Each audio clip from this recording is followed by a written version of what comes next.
Grande Fábio. E aí, Alan, boa noite, irmão. Boa noite a todos aí que estão nos acompanhando aí. E já de cara te agradecer o convite, mediante aí a lembrança, né, do meu nome, depois de tantas feras aí que você já chamou aqui, você me entrevistando, ter meu nome lembrado aí pela nação para ser entrevistado é muito legal. Te agradecer muito pelo carinho desde o início, que você conduziu tudo aí, e pela disponibilidade nesse dia de hoje para bater um papo com a Nação Urubu 81, meu irmão. Conta um pouquinho da tua infância aí, como é que foi? Nascido e criado por onde? Tem uma galera que acha que você nasceu num lugar que não é. É É. outro lugar. A galera que acha, mas conta pra galera aí, pra galera saber de onde surgiu esse cara. Não, na verdade, cara, eu nasci dentro do Hospital da Força Aérea, né, no Galeão ali, né, na Ilha do Governador. Eu sou carioca da Gema mesmo. Eu nasci dentro de uma base militar, né? E nasci no Rio. Mas o meu pai não gostava de morar na base, na vila militar, lá na ilha. Então aconteceu que eu, assim, não sei de precisar, provavelmente com 2, 3 anos de idade, os meus pais vieram. Alguém tinha comentado com meu pai que tinha um apartamento para vender em Niterói, e meu pai, pô, Niterói tá, veio. Realmente quem vem para Niterói, mesmo eu tendo nascido no Rio, minha família toda é do Rio, né, ali, Marechal Hermes, Mesquita, andei Aqui, muito nessa área aí. aqui. Eu Andei moro em aqui, Bento Mexer, Ribeiro. Bento Bento Ribeiro. Ribeiro, Honório, Vigário Geral, tinha muita família por ali. A gente veio morar em Niterói e eu acabei passando a minha infância toda aqui em Niterói, no bairro do Fonseca, ali próximo da Isso. Alameda. Fui Aham. criado ali, minha área de atuação ali quando criança era nessa área aí. As peladas rolavam ali. Tudo ali, cara, tudo no asfalto. Por isso que muita gente pensa que eu nasci em Niterói. Eu não nasci em Niterói, eu fui criado em Niterói, mas eu nasci, na verdade, no Rio de Janeiro. E quem era teu ídolo de infância? Aquele que tu metia a gol, e gritava o nome dele? Isso, acho que quando eu comecei a acompanhar futebol, cara, óbvio que eu tinha dois ídolos, na verdade. Depois eu tive um terceiro, tá, que a gente pode Aham. até falar. Mas o primeiro que eu me identifiquei, claro, foi o Zico, né? Minha família toda era Flamengo, né? Meu pai é Flamengo, minha mãe é Flamengo, meus tios. Tinha só um tio meu que era botafoguense que gerava briga, que meu tio chegava lá em casa com... Porra, e você? E você, Fábio? Não, não, eu sempre fui Flamengo, cara. Sempre fui Ah, Flamengo. pô, que Sempre fui Flamengo. susto, cara. Pô, pelo amor de Deus, hein, cara. Não, sempre fui Flamengo. E, pô, então, e depois eu vou te contar o que aconteceu nessa questão da base aí, né? É. E aí, nessa confusão toda de clube aí, de decisão, tinha essa questão aí do meu tio, etc. A gente acabou ficando firme ali e eu gostava muito do Rondinelli também, cara. O Rondinelli era um cara pela entrega Deus dele, da assim, né? O raça. Deus da raça, aquilo ali eu me lembro que o Flamengo veio jogar em Niterói.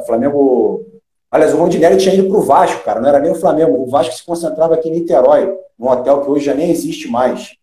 Eu fui lá na concentração do Vasco quando eu era criança, né? Lógico, bem novo, tirar uma foto com o Rondinelli. Então, nessa minha idade, assim, quando eu comecei a acompanhar futebol, o Zico e o Rondinelli eram dois caras assim que eu admirava bastante. Pegou o Zico mais ofensivo, pegou o Rodinelli. Rondinelli mais na zaga, formou ali um cabeça de área. Pronto, ficou Ficou no meio equilibrado termo. ali. É. Rapaz, como é que você, nisso tudo, do outro lado da poça, como é que você foi parar lá no Flamengo, lá na Gávea, cara? Essa história é curta e objetiva. Eu comecei jogando futebol de salão no canto do Rio, aqui em Niterói, que era o trajeto que todo mundo fazia, né? Até o Gerson fala muito aí do pessoal de Niterói que jogou aqui no canto do Rio, né? E aí, com 9 anos, eu fui para o futebol de salão do Fluminense, a convite de um jogo que a gente fez contra o Fluminense. Os caras do Fluminense gostaram muito e me convidaram para ir jogar no Fluminense. Eu fiquei 3 anos jogando futebol de salão no Fluminense, dos 9 aos 12. Fui no campo fazer um teste no Fluminense, por incrível que pareça, o Fluminense era uma bagunça, futebol de campo. É mesmo, cara. Cara, não tinha nem, assim, foi na Avenida Brasil, assim, e eu estava acostumado com futebol de salão, era outro nível. Então, e aí já nessa transição minha do futebol ali, que era mais ou menos 12 para 13 anos ali pro campo, cara, meu pai não tinha nem me falado disso, eu já tinha recebido um convite para ir pro Flamengo no campo. Meu pai ficou com esse convite na bolsa dele quase um mês. entendeu? Aí a gente conversa, pô, cara, tô com um teste que pode fazer no Flamengo. Eu não me lembro, o Alan, de quem tinha partido esse teste. Alguém que viu um jogo do Fluminense também e tinha falado com meu pai para me levar lá. Quem me recebeu no Flamengo foi o Isaías Tinoco e o falecido Luiz Carlos, aí, que era o supervisor geral da base. Eu fui lá um dia no Flamengo, cara, não estava nem acostumado a jogar campo. Fui aprovado no primeiro dia, cara. Assim, Sério, cara? já, Quantos anos você tava? eu tava com 12 anos, cara. 12 Caraca, anos. molecote, mano. Jogou, fez o teste em que posição? Bom, eu lembro que eu cheguei lá para fazer, porque no dia que eu fui fazer o teste, eu não fui fazer o teste com aquela galera que vai um monte. Eu fui fazer o Ah, teste já no grupo, que é mais difícil, tá porque certo? Já é, a qualidade é mais óbvio. elevada. Eu ia treinar mais, mas era o grupo já que estava disputando o campeonato, já era o grupo que tinha treinador, etc. Eu lembro que eu cheguei lá, o cara como eu tinha mais gente para treinar nesse dia, mas para o meio-campo tinha muita gente, que era onde eu queria jogar. Eu acho que eu falei, cara, eu jogo de zagueiro, não tinha ninguém. Sim. Acho que eu vou. Já no dois treinos depois, o cara já tinha me passado para. Que era o professor Chico, ele até me segue aí no Instagram, de repente pode ser que ele esteja aí na live, não sei. Já me Aham. passou para o meio, eu já vim do treino todo contente, pô, pai, passei, e tá tudo certo, amanhã atrás a documentação, e daí fomos E aí embora, tu né? falou, tu usou um termo aí, fera, né? Ó quem entrou na live aí e mandou uma mensagem. O próprio. Marcelo Fera Salles. Ah, é Parabéns fera? ao, parabéns É, ao Fábio, grande pessoa, atleta e um grande coração. Tive o prazer e privilégio de trabalhar com ele. Dentro de campo, entrega máxima. Um cara fora de série, amigo. Marcelo sempre presente aí, enriquecendo as lives aí. E tá aí, fera. sensacional, sensacional. Pô, sensacional, irmão. E aí, cara, o Flamengo tem essa cultura de craque o Flamengo faz em casa. Só que tenta me entender essa minha equação aqui. Primeiro processo para você formar uma base é você ter uma bela estrutura de gestão, com visão macro, para fazer uma peneira legal, para o moleque ver um plano. O Flamengo não tinha nada disso, irmão. Era complicado, era uma bagunça generalizada, a gente sabe disso, a gestão, sem clubismo. E como é que era a água que vocês bebiam lá na Gávea, que formava os craques todos, irmão? O que era aquilo, a influência? Alan, isso é o que eu vejo hoje, né? Naquela época eu não tinha o alcance de enxergar o que eu enxergo hoje, né? Mas eu tenho o meu cunhado, na verdade eu tenho uma comissão técnica aqui em casa, né? Minha irmã é nutricionista do Fluminense há 23 anos já do É. profissional, é. Meu cunhado é fisiologista, o Fera aí conhece ele, o Emílio, é auxiliar do Jair Ventura. E ele foi preparador físico do Flamengo há muito tempo na base. O Flamengo, na época, o Flamengo não era bagunçado, não. O Flamengo já tinha um trabalho de base, porque todo mundo queria jogar no Flamengo, ó. O Flamengo todo mês tinha que mandar jogador embora, irmão. Era uma tristeza. Eu vi muito amigo meu. Eu fiquei no Flamengo de 12 até 21 anos, quando eu fui para o Guarani, né? Me tornei profissional, fiquei um pouco ali no Flamengo e depois fui embora para o Guarani. Pô, foram 9 anos, cara. Eu vi muita coisa nesses 9, eu vi muita gente saindo chorando da Gávea. Talvez atletas até que tecnicamente eram até melhores do que eu, mas chegou em algum momento ali que quem quer mais, às vezes já não é já nem quem é o melhor, né? A coisa já está muito equiparada. Então o Flamengo sempre teve algo que assim, você tinha que ter técnica para jogar no Flamengo. A gente não, naquela época eu fui entrar numa sala de musculação e era juniores, cara. O trabalho era muito, o Flamengo sempre prezou muito pelo trato com a bola, por ter pessoas na base que jogaram bola. Sim, verdade. Todos os meus treinadores, cara, eu não me lembro de ter tido nenhum treinador na base que não tenha tido algum contato com o futebol. Acho que a base disso isso é uma discussão longa, né? Uhum, uhum. Mas eu acho que na base é fundamental você ter alguém que tenha tido, que tenha aquele feeling ali de campo, que tenha participado, que tenha. Então o Flamengo era sensacional nessa parte. O Flamengo criava na gente, eu não sei como é que está hoje, mas creio que ainda seja assim, era como se fosse uma religião mesmo, que você não podia perder, que para você estar ali, você era o melhor jogador do mundo, e aquilo ali ficava gravado em você, e como tinha mais 3 mil do lado de fora para entrar todo mês, naturalmente, quem não alcançasse aqueles quesitos técnicos ali que o Flamengo delineava num plano que eles tinham ali de evolução técnica, eles mandavam embora, cara. Era assim, desse jeito. Entendeu? O Entendi. cara reunia. Ó, fulano, tá dispensado. Hoje acho que até mudou isso um pouco, né? Que o Flamengo até perdeu alguns atletas por causa disso. Mas sempre foi uma coisa muito fria, mas o Flamengo sempre foi um clube que prezou pelo toque de bola, vamos dizer assim, era como se você tivesse um pedigree para poder jogar no Flamengo, né? Não era qualquer um que jogava no Flamengo, entendeu? Quando eu falei a bagunça generalizada, era no sentido do seguinte, o profissional... No sentido de que está hoje, né? No sentido que está hoje, que você está querendo dizer. Né? A questão financeira até. O profissional nunca foi segredo para ninguém que às vezes pagava o profissional com 3 meses. Eu queria saber se blindavam vocês disso para ter uma formação de qualidade. Sim. Ou vocês tinham acesso a tudo que é informação, tá uma bagunça, vamos só nos profissionalizar para ser vendido? Era plano de carreira? Eu acho o seguinte, cara, acho que a gente até falou um pouco disso antes da live, acho que talvez fosse até uma das perguntas que você vai me fazer, eu já vou me antecipar. Eu, quando jogava no Flamengo, cara, o meu sonho era ser profissional do Flamengo. Eu não tinha na minha cabeça jogar no Real Madrid, eu não tinha na minha cabeça jogar no Arsenal, eu não tinha na minha cabeça jogar no... Cara, meu negócio era passar para aquele vestiário ali do lado. O vencer na vida, para mim, seria o dia que eu passasse para aquele vestiário e assinasse o contrato. Ó, venci, né? Todo esse sacrifício que eu fiz aqui durante anos, eu consegui. Essa é a sensação que tem quando você consegue... Você olha para trás e vê a quantidade de coisa que você passou e na verdade, ele está começando uma outra etapa. Né? Então, esse era o sentimento que tinha. Assim. O Flamengo tinha um projeto chamado Projeto Soma, que era um projeto que eles pegavam alguns atletas que tinham uma condição técnica que o Flamengo enxergava um pouco mais evoluída e faziam um trabalho diferente com esses atletas. Eu fui incluído nesse processo de correção de postura, de uma alimentação melhor, de um acompanhamento mais em cima. O Flamengo já tinha esse vislumbre, mas é óbvio que o futebol hoje, cara, evoluiu assim, cara... Absurdamente. Absurdamente. Cara, né, no meio daquela molecada toda ali, sempre tem um que a gente tem mais aproximação. Quem era teu parceirote ali na base? Aquele que era mais coladão, que de repente é teu amigo até hoje. Quem era o cara? Infelizmente eu não tenho como mais ser meu amigo porque ele faleceu. Era o Renê. Na verdade ele tinha 2, né? O Renê, zagueiro daqui de... Acho que ele deve ter sido atleta do Fera, se não me engano, na base. Eu não me lembro se o Renê era de 73 ou de 74. Era um jovem zagueiro aqui de Niterói. Morava aqui na favela da Brasília. Era muito meu amigo. E a gente fez uma amizade assim. Eu até jogava o campeonato de favela no final do ano. Eu já profissional, vinha jogar com ele lá. Ele teve uma morte assim estranha quando ele estava na Desportiva. Ele foi jogar na Desportiva já profissional. E era um Desportiva assim, que é do Espírito Santo? Desportiva do Espírito Santo, Fiquei sabendo que ele faleceu lá na época, não sei, mas era um cara assim que a gente... Faleceu jogando? Não, eles foram campeões, a história que eu fiquei sabendo.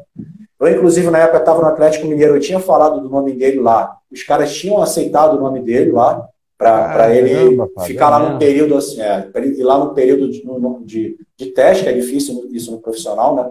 Você levar alguém assim no profissional para ser observado. E aí, quando acabou o Campeonato Capixaba, eu fiquei sabendo que ele faleceu numa praia lá no Espírito Santo. Hoje, caramba, cara. E como é que era a tua relação com aquele que talvez fosse a maior revelação da base, a maior expectativa de Djalminha? Porque ele tinha um temperamento difícil pra caramba na base. Como é que vocês se davam ali? Não era boa, não. Não era não, Fábio? Sério? Não era assim, na verdade, Alan, eu não era dessa geração aí, né, irmão? Eu passei a jogar avançado com esse pessoal. Porque a minha geração no Flamengo não foi uma geração que... Só quem chegou no profissional foi eu e o Roger, goleiro. Verdade. E o William, que é um ponto esquerda que também que não chegou assim, teve carreira, mas chegou aí no profissional também, que também é meu amigo que está aí no Instagram. Então eu sempre fui galgado para jogar um pouco mais acima com eles. Por isso que eu joguei a Copa São Paulo, mas a minha geração era de 7-2 e 7-3, né? 7-2 e 7-1 era outra coisa. A minha relação com o Djalma não era uma relação assim, como ele tinha com o Marquinhos, com o Fabinho, porque o Djalma era um cara que ele... Nélio. A minha relação com ele era uma relação profissional, e quando eu subia para jogar com eles, que eu era mais novo, era uma relação de baixo de esporro, né, cara? Se eu errasse uma vírgula aqui, os caras começavam você tinha que ter muita personalidade para na segunda chance você tentar novamente, porque senão você ficava escravo dos caras, né? E quem era o moleque mais zingo ali? Que sempre tem um perturbado, né? Quem era o mais danado daquela base ali, Fábio? Era você não, né, filho? Cara, tinha um moleque que jogava comigo na base, era o Tadeu, cara, meio campo. Esse moleque era até bom, eu achei até estranho quando ele foi mandado embora, mas ele era um cara assim que todo treino que a gente fazia, ele era meia direita, né? Toda vez que a gente ia fazer coletivo, ele arrumava uma briga com alguém, cara, ele saía na porrada com alguém. Não sei o que ele Esquentado. tinha. O cara chamava ele de bonito, eu não sei até se ele foi mandado embora depois no juvenil, de tanta confusão que ele arrumava, acho que o treinador acabou. Foi uma pena, assim, porque o que ele tinha de talento, ele tinha de maluco. Isso às vezes acabava passando pro jogo. Ele fazia umas jogadas assim no meio do jogo que você não entendia nada, né? O moleque parecia meio perturbado mesmo. Como a gente já viu muitos, né, cara? Muita gente boa de bola que não chegou. Esse era Isso um. também, Esse era um. isso também vai muito da estrutura também familiar, ter alguém para orientar, tá acompanhando o processo, faz muita diferença, né, cara? Muita coisa. Meu irmãozão, uma das transições mais difíceis para um atleta profissional é quando ele sai da base e, de fato, ele encara o mundo profissional, porque é uma mudança, apesar de você estar sendo preparado, teoricamente, na prática, é um baque do cacete. Como que você encarou isso? E esse início seu de Flamengo, cara, como que foi? Tua expectativa, tua ansiedade? Como é que foi esse princípio de Fábio Augusto profissional no Flamengo, essa transição? Vamos dizer assim, um hiato aí na minha carreira, né? No meu primeiro ano aliás, no meu último ano de juniores, eu era o Jaime, que era nosso treinador, eu tive um problema com o Jaime, eu não me recordo o que foi, Alan. Assim, na verdade, Jaime de Almeida. Jaime de Almeida. a gente, cara, perdeu um jogo, acho que pro São Cristóvão. Não lembro o que foi. Eu sei que era uma fase decisiva. E nós chegamos uma segunda-feira na Gávea. O Isaías mandou quase todo mundo embora, meu irmão.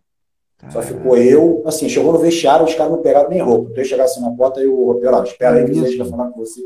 Aí daqui a pouco o Isaías entrou, o Isaías não deu nem boa tarde. O Isaías chegou. Ó, os nomes que eu falar aqui agora podem passar lá na minha sala. Aí começou a falar os nomes. Mandou todo mundo embora de 7-2. Ficou só eu acho que o William, que é esse rapaz que eu te falei, aí subiu essa geração do Sávio, do Magno, do Roger para jogar com a gente, né? Então ali eu já estava naquela de começar a ir pro profissional e voltar. Eu recebi uma proposta para jogar um campeonato carioca pelo Olaria, cara. Né? Juniores, mas para jogar como profissional. Mas eu tinha tanta consciência do que eu podia fazer, teve cara que ficou com medo e falou, não vou não. Até meu pai depois falou isso uma vez para mim, cara, achei que tua carreira ali ia acabar. Só que eu fui polaria, cara, meti gol no Flamengo aí na Gávea, acabei, inclusive o Júnior era o treinador o Júnior estava jogando contra mim. Quando eu voltei do Olaria para o Flamengo, já no primeiro dia de treino na Gávea, o Júnior já pegou e me deu a camisa do time titular, não tinha nem contrato ainda, cara. Caraca. O Júnior ele era jogador. O Júnior aí já quando eu voltei, ele já estava treinando. Aí quando eu voltei, ele já estava treinando. Aí ele falou, ó, é só você fazer a mesma coisa que você sabe fazer, que você vinha fazendo, não muda nada. Falou assim mesmo para mim. Só que eu não tinha ali nem contrato ainda de profissional. Né? Isso em 93? Isso deve ter sido 93, cara. Deve ter sido, mas porque nem estreia no profissional mesmo, no Flamengo foi contra o Cruzeiro no Maracanã. Aí quando terminou o treino, naquela correria, tem que fazer meu contrato, falei, pô, agora sim eu sou um atleta profissional do Flamengo, né? Me lembro de eu chegando em casa, o caminho que eu estava acostumado a fazer tantas vezes, voltando para casa, eu fiz aquele caminho muito mais alegre. Falei, pô, depois de tantos anos agora, eu estava com 20 para 21 anos, 93, eu estava com 20 e ia fazer 21. Né? Naquela época a gente prorrogava um pouquinho mais os juniores, não é como agora, né? E, cara, feliz, mas é um baque você sair eu me vi de capitão do Flamengo para o primeiro jogo que eu fiz no Olaria, eu fiquei no banco, Alan. Foi um jogo aqui em Saquarema. Porque eu cheguei na sexta para jogar no domingo. Eu não treinei com os caras do Olaria. Eu nem treinei. Eu não treinei. Aí fui, porra, no banco, eu ali sentado. Porra, passou um filme, né? Passou um filme cara. na cabeça. Bom, isso é que eu entrei no jogo, não tinha nem tocado na bola. Saiu um corner, gol 1-0, gol meu. Caramba, que maravilha. Aí, então, tem umas coisas que ajudam, entendeu? Voltei pro Flamengo com moral, então dali eu decolei, cara. O Olaria foi um aprendizado muito grande para mim ali, entendeu? Resumindo, tua primeira experiência profissional, de fato, foi Olaria. Foi Olaria. Olaria. Time só meu cascudo. Eu era muito novo, cara. Quem montou o time foi o Heron, que era o auxiliar técnico do Vanderlei. Pegou jogador na Ponte Preta, pegou jogador no Vasco. Só meu cobra criada e eu lá no meio dos caras.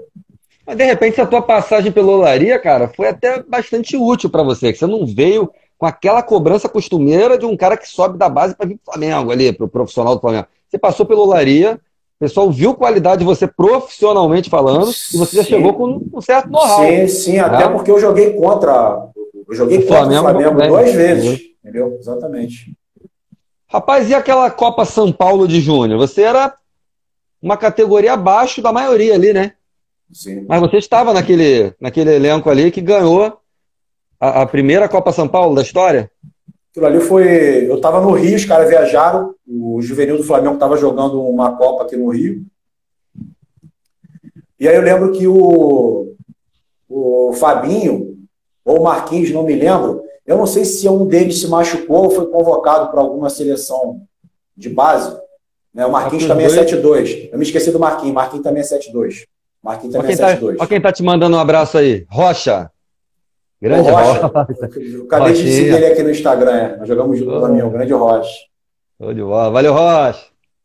Fera. E aí, o treinador, que era o Ernesto Paulo, me ligou. Ó, tu vem para São Paulo, tipo, amanhã. Mas eu tava achando que eu ia para São Paulo, para chegar lá, eu era titular no juvenil e tal, para compor. Cheguei lá, ele já foi me botando no time, num jogo de decisão contra o Inter de Porto Alegre, lá em São Paulo, cara. Ó, moleque, tu vai jogar. É assim mesmo. Mas tu te botou de lateral? Não, meio. Esse negócio de lateral começou depois, era meio. Meio. Eu fui campeão com eles, e dali depois eu não saí mais, né? Fui bem nesse jogo. Teve um outro jogo, acho, não lembro, contra o Santos, também fui bem. Eu contra o Corinthians. Aí não saí mais. Foi até a final, entendeu?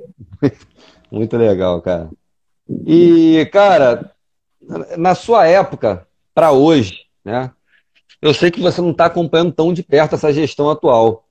Mas o que você percebe que pode ter sido o start naquela tua época ali, para o Flamengo chegar, como diz o Bruno Henrique, nesse outro patamar? Porque tudo começou, isso aí não é um trabalho a curto prazo, irmão. Então começou um trabalho de gestão meio que engateando até chegar no escalonamento de hoje. O que você via de fagulhas de gestão naquela época que você acha que pode ter culminado nesse sucesso do Flamengo hoje, irmão? Você pega de cara quantos jogadores da base o Flamengo vendeu para fora? Paquetá, Vinícius Júnior, Renier, Léo Duarte. Léo Duarte. Já falamos 4. E não foram jogadores vendidos. Não foram valores. Foram valores, jogadores que já estavam jogando, eram praticamente titulares. Titulares. Um nome já até aqui conhecido no Brasil. O Flamengo ficou uma grande parte do tempo com um time razoável, porque era aquilo que o Flamengo... Não era um time de acordo com a torcida, mas acho que a torcida do Flamengo teve que ter essa paciência até chegar no que está hoje.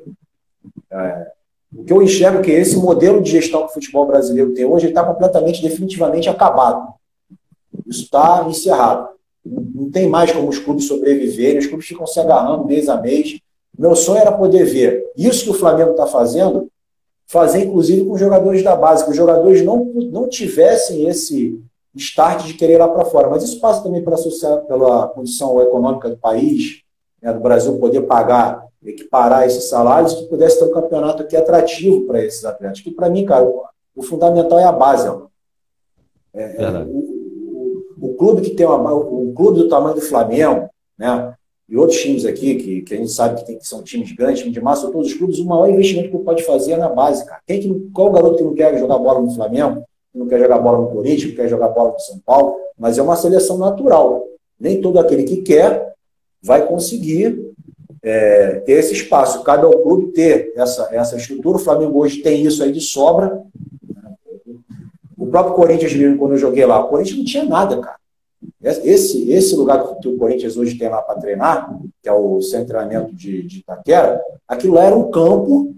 Estou falando sério, a gente ia treinar lá, era um campo com uma casa de cimento para a gente trocar de roupa, cara. Olha o que é o Corinthians hoje. Olha a diferença, entendeu? Já tinha um nome, mas olha o que o Flamengo conseguiu hoje. Eu acho que pode conseguir muito mais. Basta, os outros clubes têm que observar o que o Flamengo fez.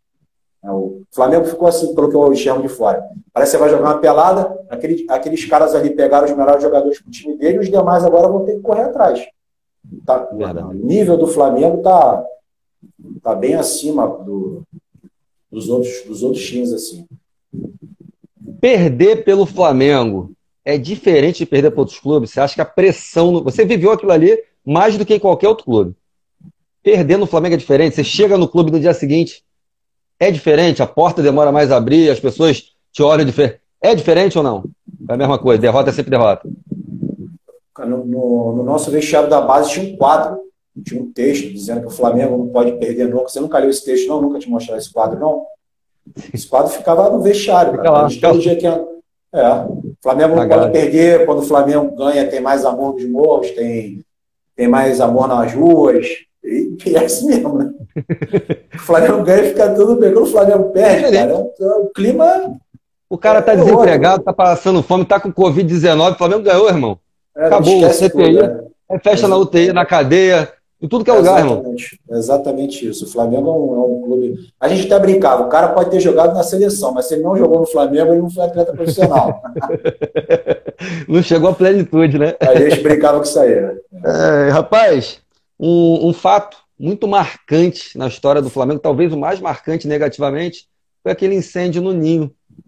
E um garoto que viveu o Flamengo como você viveu, eu acho que foi inevitável não se colocar na posição daqueles moleques, até por empatia, né? Queria saber qual foi teu sentimento, como que você enxergou aquilo ali, irmão? Você que viveu tanto tempo à base do Flamengo. Como eu falei antes, né, o Flamengo sempre prezou muito pela nossa... dentro do possível, pelo melhor que o Flamengo podia fazer para os atletas, né? Até pelo nome que o Flamengo tem. É claro que na base, antigamente, a gente não ficava. Hoje mudou. A gente ia jogar uma Copa São Paulo, eu dormia no Pacaembu, no estádio, no alojamento. A gente ia jogar outros torneios, a gente não ficava em um hotel como é hoje. Era tudo diferente. Mas o Flamengo sempre fez as exigências, né? Alimentação, etc. A gente concentrava numa casa. O Flamengo tinha duas concentrações. Uma era no Morro da Viúva e outra era numa casa ali na Barão, na Praça Seca, muito bem organizada. Né? Não corria esse risco de incêndio. O que a gente enxerga dali é que, se o Flamengo, com tudo aquilo ali, com toda a estrutura que o Flamengo tem, correr o risco de acontecer aquilo ali, você imagina nos outros lugares. É verdade, irmão. Entendeu? Porque houve cara, morreram 10 garotos, isso, nenhum dinheiro vai reparar esse dano. Né? Mas isso foi no Flamengo. O Flamengo sempre foi um clube que primou por essas coisas, pelo cuidado, pelo zelo, né, dos atletas, até pelo nome que tem. Não sei se houve algum erro, mas imagine se eles fossem fazer uma fiscalização realmente de verdade em todas as categorias de base. Ia ter que fechar tudo. Ó. Imagina como que seria isso, entendeu? Então, para você, o Flamengo em si é muito assim... Ele vê muito esse lado da base, aposta muito na molecada, e você acredita até por coerência, que aquilo tenha sido um acidente, de fato. É o que eu penso. Negligência a gente não pode dizer, que a gente não tem acesso à documentação. Sim, nem nada. Não tem acesso. Mas, pelo que você sabe e conhece da gestão de Flamengo, de molecada de Flamengo, bem provável que tenha sido, de fato, um acidente, né, irmão? Porque ali tem uma coisa que na minha época acontecia também. Ali tinham atletas que moravam ali. Como tinha na minha época também. Tinha atletas do Rio Grande do Norte. Então, eles moravam na concentração. A gente só ia para lá, dia de jogo, né? No juvenil, quando a gente estava treinando de manhã e de tarde, para descansar ou para concentrar para o jogo do dia seguinte. Então, para eles que moravam, é diferente. Mas eu sempre vi, se na minha época já existia esse cuidado, creio que agora também existia. óbvio que aquilo ali, cara, vendo de fora, foi uma tremenda de uma fatalidade, algo assim que, assim, cara, muito triste, mas eu creio, vendo de fora, que realmente foi uma fatalidade. Como você falou, a gente não tem acesso lá à documentação, às coisas, mas eu não creio que tenha sido assim, porque o Flamengo não tem cuidado, entendeu o que eu estou querendo dizer? É que houve. As consequências são outras coisas, mas não foi porque o Flamengo não tem cuidado dos garotos da base. Né? Não acredito nisso, não, entendeu? Pelo que eu vivi lá dentro. Eu até dei ênfase a isso, Fábio. É um assunto até polêmico, mas porque a mídia em si, a mídia precisa vender jornal, né, irmão? E principalmente quando vem um período de pandemia assim, a única notícia que tem hoje é Covid-19. Tu vai falar de quê? Não tem o que falar. Positivo nem negativo, é Covid-19. O cara tem uma gripe, morreu. Covid-19. Cara... Então, assim, eles agora voltaram a martelar de novo o Flamengo em cima disso. Então, assim, a mídia às vezes é um pouco cruel e tendenciosa, muitas das vezes, e principalmente quando pega um fato como esse. Mas eu acredito que até a condução está sendo realizada, pelo que eu tenho acompanhado, cara, de uma forma coerente e humana. Mas você foi muito feliz. Não tem preço, vida não tem preço. Então é só ter essa.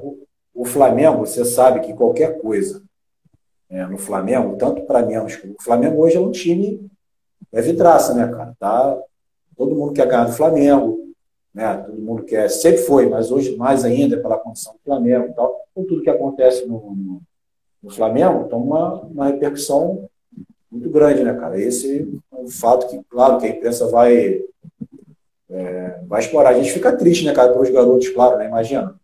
A gente vê as entrevistas aí, mas isso podia ter acontecido em qualquer clube do mundo, cara.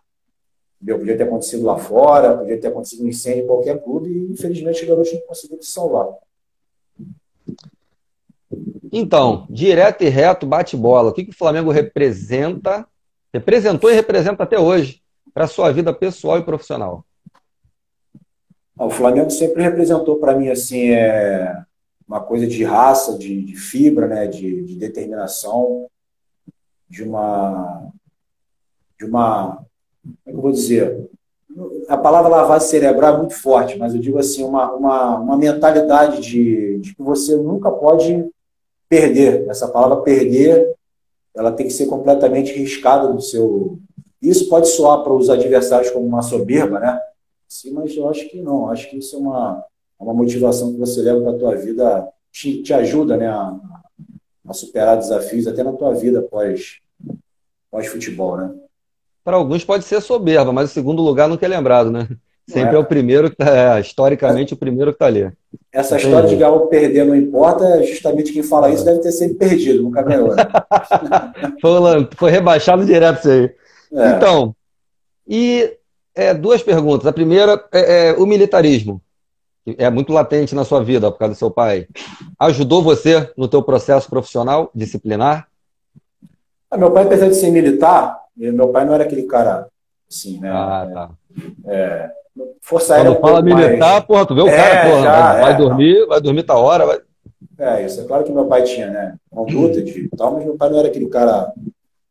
Me ajudou nisso, porque o militarismo também traz isso para a pessoa de superar. Cara, eu acho que qualquer coisa na vida que você queira ser o melhor, ou dentre os melhores, o meu pai falava assim, cara, se for pode ser um jogador qualquer aí a mais, eu não vou deixar você... Entendeu? Esse era o medo do meu pai. Esse esforço todo. Meu pai sempre quis que eu fizesse o máximo, desse o máximo de mim para que eu pudesse. Eu sabia que eu não era, como você falou aí, um craque que eu podia às vezes ficar passeando no campo, esperar uma jogada para poder resolver, mas eu sabia da qualidade que eu tinha, que se eu conseguisse aliar a parte física nisso daí, eu podia alçar voos mais altos na minha carreira. Né? Então tinha que fazer um esforço a mais para isso daí poder se firmar na minha carreira. E qual a relação de nação rubro-negra com o Fábio Augusto? Até onde isso aí te alavancava e até onde isso te aterrorizou? Porque para a molecada também é sinistro, né? Porra, ver aquele Maracanã com 100 mil, é motivador ou é assustador?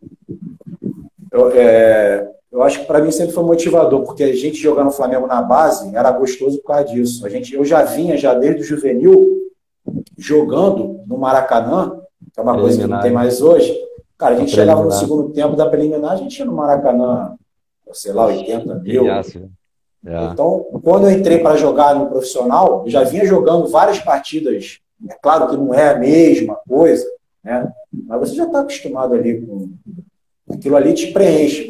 O ruim é quando você vai jogar num campo que tem 20 pessoas, 2 mil. Aí você olha para aquilo ali e você não tem a mesma Motivação. motivação. Entendi. Agora, tem a questão de jogar no Flamengo de clubes de massa, é porque certos erros não são tolerados. A paciência, né? Um time que viu o Flamengo de Zico jogar e vê esse time de hoje também, a torcida do Flamengo é uma torcida que não tem paciência para certas coisas, né? Esse limite aí é muito pequeno, entendeu? Acho que é a torcida mais impaciente do Brasil, cara. O Flamengo é o seguinte, a torcida do Flamengo te levanta a um ponto que às vezes você vê o cara não é nem tão técnico. Vou citar um exemplo aqui, o Obina. O Obina é ídolo para sempre do Flamengo. Hernani Brocador.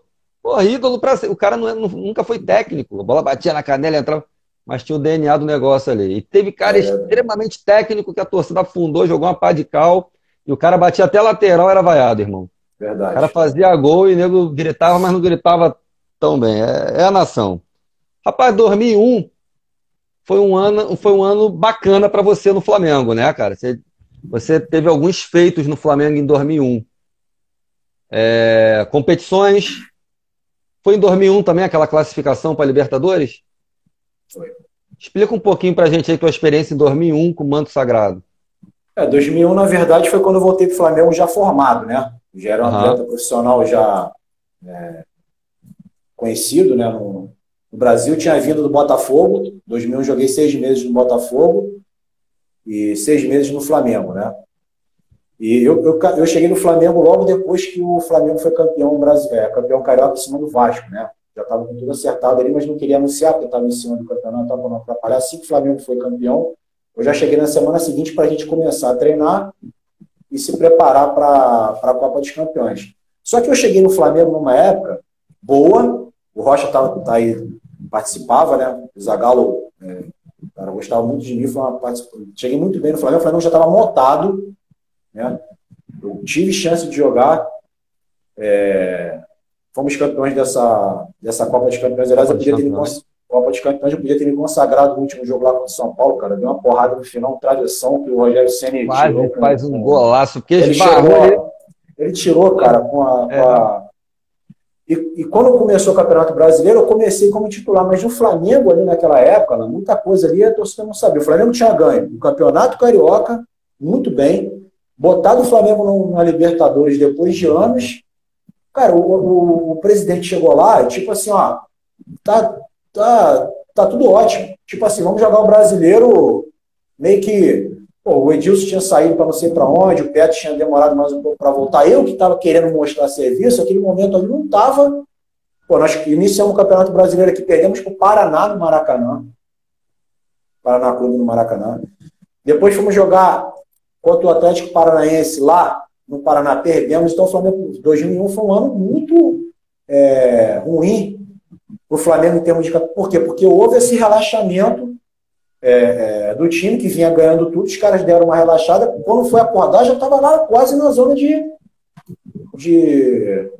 rebaixamento, né? Existia ali uma dificuldade de Zagallo em montar o meio campo. Se ele botasse eu, Jorginho, por exemplo, Pet, ou Jorginho e Beto, ele e o Pet, ele achava que era um meio campo que não marcava muito. Tinha o Rocha ainda também. Então tinham vários jogadores ali que o Zagallo... Depois chegou o Vampeta ainda. Entendeu? Tinha um time bom, mas o ambiente não estava muito...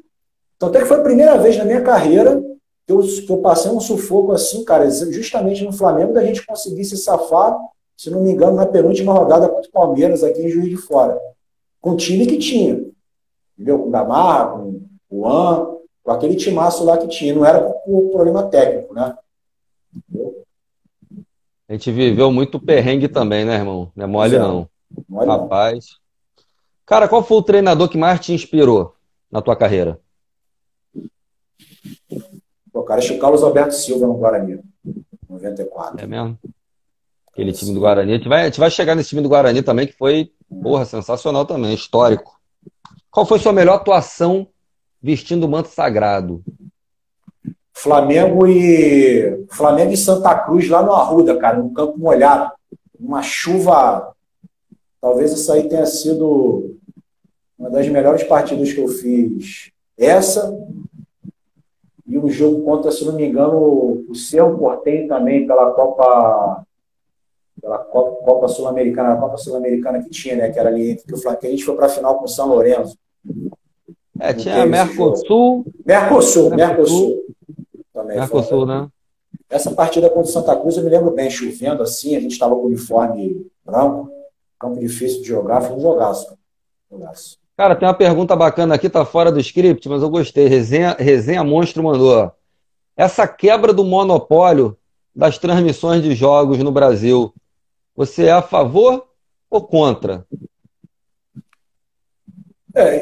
Assim, a gente vai entrar em um divisor de águas, né? Porque, na verdade, eu passei isso grande parte da minha vida. Quem paga o futebol no Brasil, quem é? A gente sabe quem é.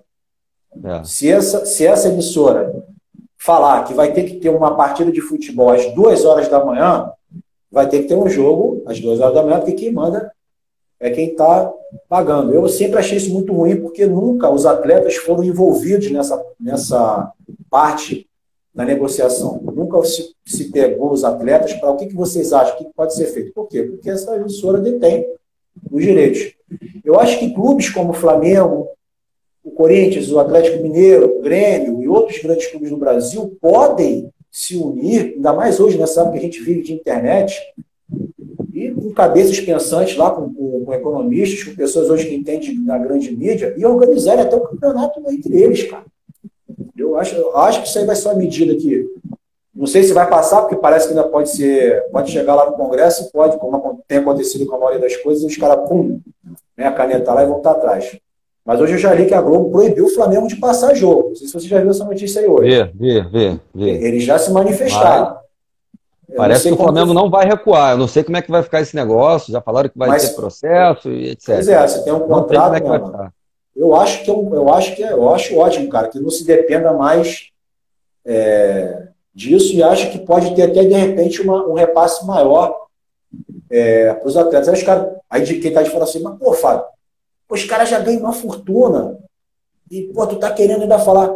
Cara, eu concordo sim que, mediante os outros brasileiros, qualquer atleta, a grande maioria do atleta de futebol profissional ganha muito acima do que um ser humano merece ganhar. Mas o atleta de futebol, cara, ele é um vendedor de espetáculo, né? Ele está ali como um artista, e vocês não podem esquecer que a nossa vida é muito diferente do ser humano normal. A gente começa a ganhar dinheiro aqui e vai ficando velho, essa renda ela vai diminuindo. Então você tem um tempo útil para você poder fazer a tua vida e ver como você vai viver dali para frente. Ao contrário de outras profissões, que o cara às vezes vai ficando mais velho, ele vai ficando melhor e começa a ganhar dinheiro até mais velho. É verdade. Mas eu vejo com bons olhos aí essa condição dessa quebra aí de monopólio. Deixa que os clubes se organizem, entendeu? Não essa bagunça que a gente vê por aí, não. Como tudo, né? Qualquer mudança, vai haver resistência por alguma parte, que é a mudança, e principalmente vai ter ônus também. Não adianta todo mundo pensar que só vai ter bônus, porque teve o poder ali nas mãos ali muitos anos essa emissora, e com certeza vai ter retaliação, e poderosíssima como vão haver perdas. É uma guerra, então não adianta que a galera vislumbra sempre o mundo da fantasia, né? Pô, vai passar na Flá TV, vão bater todos os recordes, vai ser tudo maravilhoso, mas não é assim não, calma. E o Flamengo hoje tem pessoas competentes, né, Fábio? Para cuidar disso, de uma forma sensata, com a visão além do alcance também. O Flamengo também não está de bobeira, né, irmão? É o que parece aí pelo que a gente tem visto, né? O Flamengo está sendo exemplo, né? Tem sido exemplo. Então, qual foi o jogador mais genial? Estou falando de ET, não tô falando de ser humano, não. O mais genial que você jogou ao lado do cara e você falou assim, meu Deus, o que esse cara tá fazendo com a bola, gente? É humano, esse cara? Eu pode citar 2 Claro, que eu joguei, né? Você tá falando que eu joguei, né? Jogou, é isso. Um foi o Bebeto. Bebeto tinha uma rapidez de raciocínio assim, muito, assim... Pô, mas você jogou com o Bebeto, ele já ali. Já peguei ele, mas. Imagina cara, em 90. Joguei contra, né? Eu joguei contra ele joguei contra e depois no Botafogo nós jogamos juntos, né? Por favor. E outro foi o próprio Djalma, né, cara? Que a gente fez no meio campo, assim. Era aquele cara que vou tocar a bola nele, jamais eu vou receber quadrada e dali eu sei que pode ser alguma... Ali eu posso esperar tudo. A bola que eu acho que ele não vai enfiar, ele enfia. Eu posso acreditar nisso, entendeu? Ele é aquele cara que tira a profissão até do cinegrafista, que o cara tá achando que vai pra cá, ele manda de 3 dedos pra lá. Né? Negócio estranho, mano, negócio estranho. Eu falo um negócio, tem gente que quer até me bater, Fábio. Eu falo um negócio, tem gente que quer me dar porrada. Eu falo que depois da genialidade do Zico, lembre-se, não estou comparando com o Zico. Depois da genialidade do Zico, a maior genialidade que eu vi em meio de campo para armação de jogada e visão foi o Djalma. Eu falo isso. E aí o pessoal cita um montão, mas na minha opinião, para mim foi o Djalma o maior gênio depois do Zico em termos de distribuição de jogada. É o que eu te falei, jogando ali eu vi isso, né? Tipo, porque quando eu cheguei no Guarani, até te comentar isso, né? Acho que você vai perguntar isso, né? Porque eu falei da minha relação com o Djalma no Flamengo, na base, mas depois o Djalma foi lá me buscar no Flamengo. Seria até a próxima aqui, o cara ele foi lá mesmo. Ele foi lá. Ele ficou até surpreso, né? Que você nunca foi parceirão dele, de amizade. A gente jogava assim, teve uns arranca-rabo normal ali, no campo, mas a gente não era inimigo. Um dia acabou tendo lado profissional, houve eu estava sendo aproveitado algumas vezes na lateral, porque o Charles estava machucado, né? A gente foi para a pré-temporada, eu fui muito bem, depois teve um jogo contra o Graxopa na Gávea aí, eu queria, né, cara, aparecer e tal, o Flamengo estava todo congestionado no meio. Não sei que o Djalma chegou um dia lá de tarde na Gávea e falou, cara, quer ir pro Guarani? Então na minha cabeça, eu falei, esse cara tá lá? Porra, o cara tinha 20 para chamar. Porra falei, esse cara é um monstro jogando, eu pensei, né? Pra ele tá vindo aqui me chamar, ele sabe o que ele tá precisando, né? Ele deve ter conversado com alguém. Eu falei, já não vou, se os caras me liberarem, entendeu? Essa tarde aí foi um divisor para mim na minha carreira, assim, me deu uma certa tristeza, porque eu não consegui, cara, jogar o meu potencial máximo no Flamengo, entendeu? Eu não consegui render, por quê? Por essas saídas e tal. Eu sei que eu poderia ter dado mais, ter rendido mais no Flamengo, mas não me gera frustração porque eu consegui jogar no Flamengo, não tenho essa...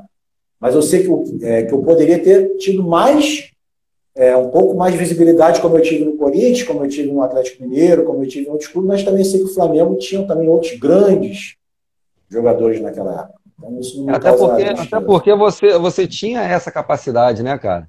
Então, assim, era um cara que se encaixaria, por exemplo, o Fábio Augusto hoje com 20 e poucos anos. Naquela meiuca de hoje, com a gestão que tem hoje, com a visão do Mister, tu ia arrebentar naquele time ali, entendeu? É um cara para ser visto até para uma seleção brasileira. Pela tua capacidade, Fábio. Você era um cara que você marcava bem. Mas eu estava até antes de começar a live, eu te falei, conversando com Marcelo. O Marcelão. O Marcelão falou para mim, cara, ele era um cara que, com pouca idade, parecia que ele já tinha vivência de campo. Que ele enxergava os atalhos muito cedo, na frente de todo mundo. Até por isso que ele queimou algumas etapas até. Porque ele foi um moleque com um pensamento muito à frente. E hoje é raro isso, né, cara?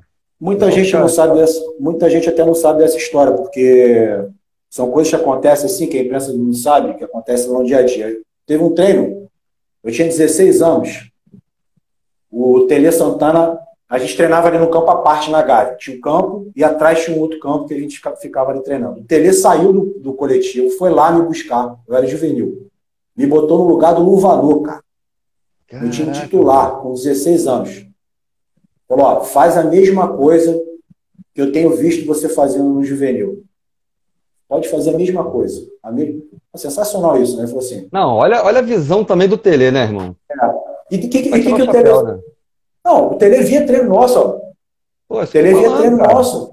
E que se eu fosse treinador do profissional hoje, eu faria a mesma coisa. Eu iria lá ver, eu não ia ficar pedindo para auxiliar, até podia, mas eu também ia querer ir lá ver. Porque uma coisa é você ver E outra coisa é um Exatamente. auxiliar teu, né? Exatamente.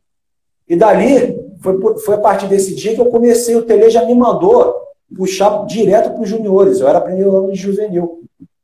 Então, a grande dúvida ali dos meus treinadores era se eu ia ser um camisa 10, se eu ia ser um camisa 8. Então, eu sempre estava fazendo essas.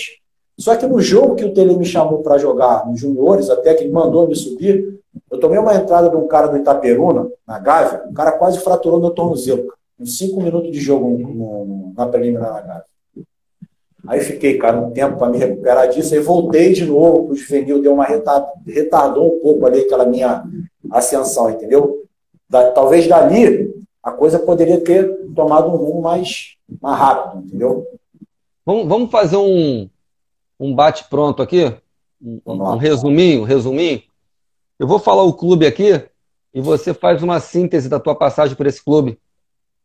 Primeiro, Atlético Mineiro. Sensacional. Foi um ano. A gente foi até a semifinal do Brasileiro, só que na semifinal eu saí lesionado com 10 minutos do primeiro tempo, o Ronaldo zagueiro com 15, 20, desmontou o time ali na semifinal contra a Portuguesa, né? Foi um ano.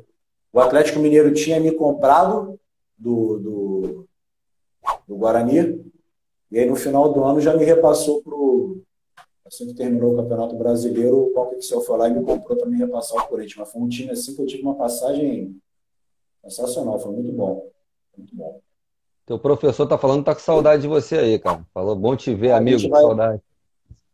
Muitos anos juntos ali, é verdade, é saudade mesmo, cara. Passa muito rápido.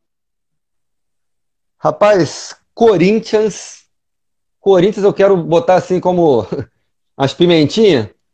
Pode falar. A questão das vaidades que tinha naquele time do Corinthians, naquela época, que, porra, foi muita estrela junto ao mesmo tempo, você chegando ali também. E aquela questão que houve com você, chata da questão do doping também, parece que ficou o quê? Ficou 2 meses fora? Na verdade, eu fiquei um mês e foi a pena mínima, né? Eu já tinha pego um mês, porque é o que eles chamam da preventiva, né? Aham. E depois, num julgamento bobo aqui no Rio, o último auditor lá ficou na dúvida e acabei pegando mais um mês, né? Que foi ruim, porque o Corinthians estava mal assim no campeonato na época. O Joel chegou lá, aliás, só pegou pepino, né? O Joel não deu sorte quando chegou lá. Aquilo ali foi o quê? Foi um pouco de descuido? Foi o quê aquilo? Negligência? Como é que foi? Primeiro da vaidade aí, né? O Aham. Corinthians pegou, juntou. O Corinthians foi pioneiro, foi o primeiro clube assim, a fazer contratos longos, né? O Banco Oficial estava chegando, então a gente 3 anos de contrato, 4 anos, né? A gente começou a ter essa. Não era um time unido fora do campo, mas era muito jogador bom junto, né? Túlio, eu, Donizete, Sangalete, Marcelinho Carioca, Souza, Silvinho, Gilmar, Antônio Carlos, Célio Silva, Farotos, Muita Henrique, fera, né? zagueiro, Neto, cara, troço muito complicado. André Luiz, lateral esquerdo de São Paulo. Teve jogador de seleção que teve que ficar no banco. O próprio Túlio ficou no banco no Campeonato Paulista que nós fomos campeões. Então, lidar com isso. Mas foi um time que, dentro do campo, entendeu que o nosso objetivo ali, que essa história de família no futebol, cara, é uma coisa meio complicada. Toma 3 porradas, acaba a família. Não. Entendeu? A gente tem que estar ali unidos. Eu não preciso de ficar almoçando nem jantando na tua casa. Mas na hora que a gente entrar em campo, eu vou morrer por você ali, cara. Porque o meu objetivo é o mesmo que o seu.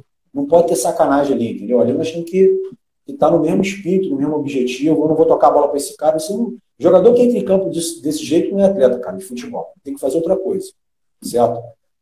E a questão do doping foi simples, cara. Eu ganhei do cara do Skank, que tocava no Skank, ele viajou para os Estados Unidos, trouxe uma vitamina, cara, que o pessoal do futebol americano usava. Uma vitamina como se fosse um centro, um suplemento alimentar. Aham. De A a Z. Só que ali no meio tinha uma substância que era uma erva que se chamava efedra, que metabolizava no teu organismo e se transformava em efedrina, que é uma substância considerada doping porque ela faz você respirar mais. Mas, eu era o melhor preparo físico do Corinthians, eu nem precisava daquilo. Tanto é que eu joguei vários jogos fazendo exame antidoping e não caí no doping. Coisa assim. Tanto é que quando me falaram que eu tinha caído no doping, eu achei estranho. Eu falei, cara, como é que eu posso... Aí eu mostrei pro médico na época, Inclusive, essa semana, um mês atrás, eu dei uma entrevista com uma empresa de São Paulo falando sobre isso. Houve muita mentira nesse meio aí. A gente escondeu um pouco porque eu não queria arrebentar o médico. Sim, sim. A gente achou, se eu falo a verdade na época, o médico estava... Eu poderia até ficar. O que estava em julgamento não era o Fábio Augusto, não era a minha postura, era a minha urina. Minha urina continha algo que era proibido. Mas foi mostrado ao médico. Realmente houve um descuido da parte dele. Mas assim, de contrato, tinha uma transferência mesmo para o Napoli na época em curso, ela freou por causa disso. Né? Isso foi a única coisa que me prejudicou. Caraca, é mesmo? Não soube disso, não. Mas como tinham outros também. Cara, eu tinha contrato com o Corinthians, mais 3 anos. Então, era uma coisa que estava em curso. Tá? Assim, freou. Mas eu não perdi. Eu tinha contrato com uma grande empresa de material esportivo, não perdi. Essas coisas não... Porque não foi uma... Porque quando se fala em doping, mas naquela época, teve o lance do Maradona, o cara é viciado. Né? A população não tinha... a imprensa faz aquela... Quando eu voltei de novo no Corinthians, eu tinha jogado inteiro, eu falei, vai maconheiro! Então, assim, aquilo pra mim era chato, né, cara? O cara com dor, que bebo, não fumo. O pessoal não tem esse discernimento de... Não tem esse por causa da imprensa. Entendeu? Depois foi apagado, ficou como uma fumaça aí na minha carreira. No final das contas, tua passagem pelo Corinthians também foi uma passagem de sucesso. Foi, muito boa. Podia ter sido até melhor se eu ficasse lá. Entendi. E, cara, fala um pouquinho da tua passagem pelo Botafogo também, pra gente voltar lá no Guarani, que eu sei que você teve a identificação muito com o Guarani. A do Botafogo foi mais ou menos a mesma coisa. Eu tinha 3 anos ainda de contrato no Corinthians, só que quando surgiu o interesse do Botafogo, acendeu uma coisa em mim assim, pô, cara, eu saí do Rio com 21 anos. 20 anos. 20 para 21. Né? Eu, minha mulher, meu filho mais velho, a gente muito novo para a vida, a gente decidiu, né, vamos encarar. E quando o Botafogo veio atrás de mim, foi em 99, eu estava com 26 anos. Então já era um cara mais rodado. Eu queria ter essa experiência de vir para o Rio, curtir um pouco isso daqui. Vou te falar que, assim, profissionalmente, claro que não desdenhando da camisa do Botafogo de maneira nenhuma, mas profissionalmente, para mim teria sido muito mais interessante ter ficado no Corinthians. Tinha outras... Mas estava tendo ali um ranço com o Vanderlei, que eu não vou entrar muito nisso aqui agora, etc, etc. Eu achei melhor... ranço não é que o Vanderlei não queria... Estava tendo por posição ali, o Vanderlei queria me fixar de novo como ala, porque eu tinha jogado o Campeonato Paulista. Eu falei, pô, mas você está trazendo o Vampeta e a ala, por que eu não posso ficar no meio? Eu queria voltar para a minha posição de origem. Surgiu o interesse do Botafogo, eu falei, cara, vou voltar para o Rio, vou ficar na cidade que eu gosto, poder jogar num clube grande. Então, foi uma coisa muito prazerosa também. Apesar de não ter conquistado... O Botafogo foi o único time grande que eu joguei que eu não conquistei um título, né? Então, joguei 2 títulos. Passou perto, né? Que foi naquela final da Copa... Foi a Copa do Brasil contra o Juventude, não foi? 99? E o Rio São Paulo também de 99. Também a mesma mano. Coisa. Aquele da Juventude acho que doeu mais, que tava muito lotado o Maracanã, não foi, cara? Ali foi o pior dia. Quem participou daquilo ali foi horrível. Foi horrível. Muito triste. Muito triste. Aí, não te falei, o Marcelo aqui falando, ó. Eu falei que ele era melhor no meio. Aqui. Falei pra tu? Ele falou pra mim, ó. Eu já falei com ele, Marcelo, que eu sou fofoqueiro. Falei, eu cagueto logo. Falo logo. Rapaz, entrou até um cara aqui, um camisa 11 aqui, já que a gente vai falar de Guarani, que aqui não tem muito clubismo não, entendeu? Aqui a gente fala de tudo que é bom. Tem um tal de camisa 11, João Paulo aqui, jogou pouco no Guarani, esse cara, Fábio Augusto? Pô, João Paulo a gente não jogou junto. A gente se encontrou contra em alguns torneios. O cara que ia dormir sabendo que ia marcar esse cara no dia seguinte já é complicado, né? Jogou muita bola, né, cara? Jogou muito. Outro grande injustiçado aí que tinha que ter ido para a Copa do Mundo aí. Fera demais. Verdade. Mas, como é que foi tua passagem, cara? Tinha Amoroso nesse time? O Amoroso chegou depois, cara. O Amoroso também. Quando eu cheguei no Guarani em 94, o time do Guarani já era um time já montado. Era Fernando, o zagueiro que jogou no Flamengo. Era só cobra criada, irmão. Tiba, Djalminha, Clóvis. Isso aqui que eu estou lembrando Clóvis, aqui. Assim. Clóvis centroavante, né? O Clóvis centroavante. Tiba, o Tiba atacante, que era Tiba do Vasco, foi do Bragantino. Jogou no... Cara, só fera, irmão. Só fera. Então, esse time de 94, eu também era moleque, eu cheguei ali com 21 anos, cara, no meio desses caras aí. Entendeu? Cheguei tendo que o treinador era o Candinho, cheguei bem, conquistei meu espaço.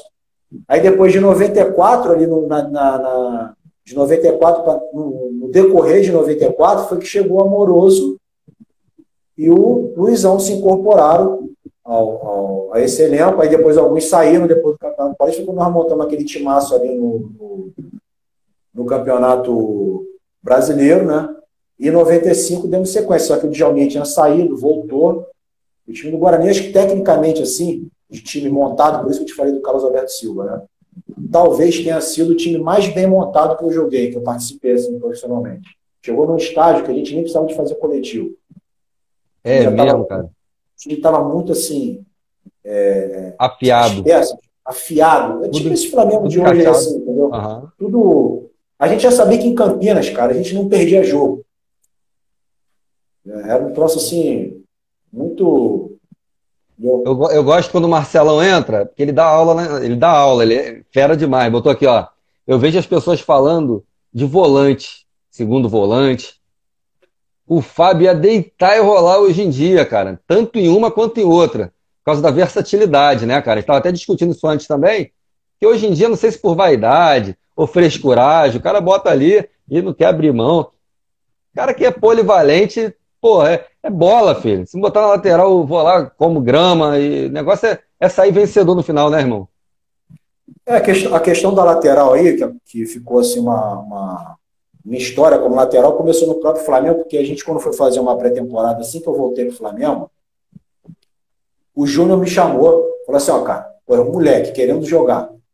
Eu tô querendo te dar uma oportunidade, mas o meio-campo tinha Casa Grande, Edu Lima, Fabinho, tinha uma galera que o Flamengo tinha contratado. Falou, tô pensando em fazer um teste com você na lateral, na pré-temporada. Eu ia falar o quê pra ele? Não, não quero não. Porra. Eu seco pra... Falei, vou. Fui indo, mas não era, na verdade, o que eu queria. Então, quando eu saí do Flamengo pro Guarani, é que eu tive... Eu no Flamengo, eu nunca fui lateral, cara, na base. Ou eu era segundo volante, ou jogava mais avançado. E quando eu cheguei no Guarani, eu cheguei para jogar como segundo volante. Eu nunca fui primeiro volante. Eu poderia até fazer, mas eu nunca fui primeiro volante. Eu sempre fui um cara mais de chegada. Tanto é que no Atlético Mineiro eu fui jogar de camisa 10. Entendeu? É um 8 para 10. Isso, para frente, entendeu? Podendo, dependendo ali da formação, exatamente isso daí. Mas nunca... Só que como eu tinha um preparo físico muito bom, quando o lateral direito, às vezes, estava lesionado, o treinador, às vezes, não queria nem botar o próprio cara da posição, o cara me chamou, como o Zagallo me pediu no Flamengo. Até reprisou esse jogo hoje aí que me falaram de tarde, contra o Vasco, no Maracanã. Que nós tomamos uma trauletada do Vasco. O Zagallo chega para mim e fala, Fábio, pô, eu tô pensando em botar vocês lá. Tinha o Bruno Carvalho lá, cara, que é meu amigo. De ofício, né? Mas ele, o que ele vai falar pro Zagallo? Não vou jogar não, Zagallo. Como é que tu vai falar isso pra um cara como o Zagallo, entendeu? Pô, de jeito nenhum, cara. Tá bom, vamos... Talvez se fosse outro treinador até negasse, mas com um cara como o Zagallo não dá pra fazer isso. E o Júnior? E o Júnior que foi brilhante nas duas, que ele tava falando pra você?